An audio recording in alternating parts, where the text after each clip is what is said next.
ফিলিস্তিনের মধ্যে অত্যাচার হচ্ছে, আর আমরা ঘরে বসে বসে টিটকারি করতেছি যে আলেম ওলামা এতগুলা করে এত নাচানাচি করে কেন? আরে আলেম ওলামারা যদি আজকে না বলতো, আলেম ওলামারা যদি দিনের সঠিক কথাটা না শুনিয়ে দিত, তাহলে আজকে তুমি কিভাবে বুঝতাম? আজকে আপনি কিভাবে বুঝতেন? কত বেশধারী মুখোশধারী কত মানুষ আসলে দিনের নামে দেখা দিচ্ছে। তারা ফেসবুক লাইভের মাধ্যমে বলতেছে যে ফিলিস্তিনকে দরবার লাগবে না। মুজাফফর বিন মুহসিন নাম জিন্দাল হাদিস মূলত আহলে হাদিস, সে পরিষ্কার বলছে যে ফিলিস্তিনের মধ্যে আঘাত আসলে কোন সমস্যা কি? আমি পরিষ্কার বলতে চাই বন্ধু, সে আমার মুসলিম ভাই, তারা মুসলমান।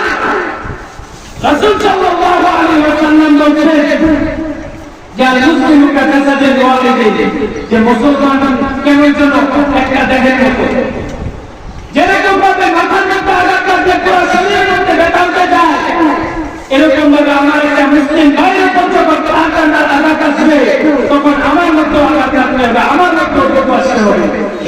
পরিষ্কার বলতে চাই, আজকে যারা ফিলিস্তিনের বিরোধিতা করে তারা কেমন যেন মুসলমানের বিরোধিতা করে। ফিলিস্তিনের মধ্যে জুলুম হইতেছে, আমাদের দরকার প্রত্যেকটা সময় ফিলিস্তিনের পক্ষে থাকা, ইসরায়েলের বিরুদ্ধে থাকা। আমরা থাকবো তো ইনশাআল্লাহ।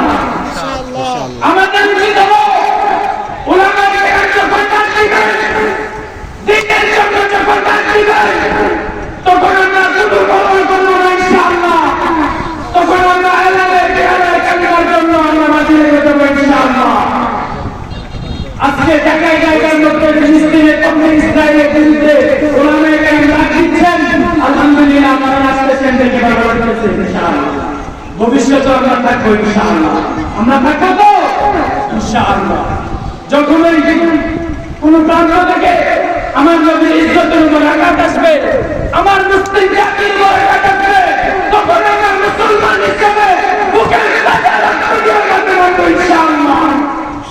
আমরা কখনোই ঘরে বসে থাকবো না, কারণ তারা আমার মুসলিম জাতি। আর আজকে ফিলিস্তিনের মধ্যে এত আঘাত আসতেছে, আমরা ঘরের মধ্যে বসে থাকতেছি। আমরা তো অল্প দোয়া করলে পারি যে আল্লাহ ফিলিস্তিনের উপর তোমার রহমত নাযিল করো। আরে ফিলিস্তিনের মধ্যে কত নাবালক শিশুদেরকে জ্বালিয়ে দেওয়া হচ্ছে, মার সামনে ছেলেকে শুট করা হচ্ছে, বাবার সামনে ছেলেকে মারা হচ্ছে। কত নির্মম অবস্থা। আর আমরা তাদের জন্য একটু দোয়া করতে পারবো না? তো আমাদের উচিত হবে আমরা সব সময় আলেম ওলামাদের সাথে থেকে দ্বীনের সঠিক বিষয়টা জানবো ইনশাআল্লাহ। দ্বীনের সঠিক বিষয়টা যখনই আমরা জানতে পারবো, তখনই আমাদের দ্বারা দ্বীনের উপর যখন কোনো নাস্তিক কথা বলবে, দ্বীনের অপব্যাখ্যা যখন করবে, তখনই আমরা তার প্রতিবাদ করতে পারবো, তখনই আমাদের দ্বারা দ্বীনের কাজ হওয়া সম্ভব।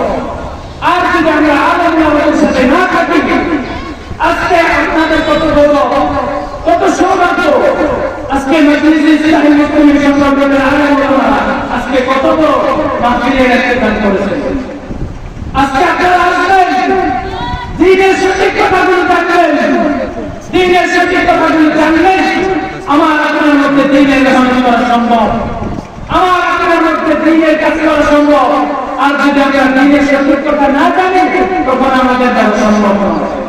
আমরা থাকবো তো ইনশাআল্লাহ। আল্লাহ তাআলা আমাদের সকলকে আলেম ওলামাদের সাথে থেকে সঠিক দ্বীনের বিষয়টা জানার তৌফিক দান করুন। আমিন। আর যখনই আমরা দ্বীনের সঠিকটা জানতে পারবো, তখনই আমরা দ্বীনের ব্যাপারে কাজ করতে পারবো ইনশাআল্লাহ। আমরা সকলে আলেম ওলামাদের সাথে থাকবো ইনশাআল্লাহ। ইনশাআল্লাহ। আল্লাহ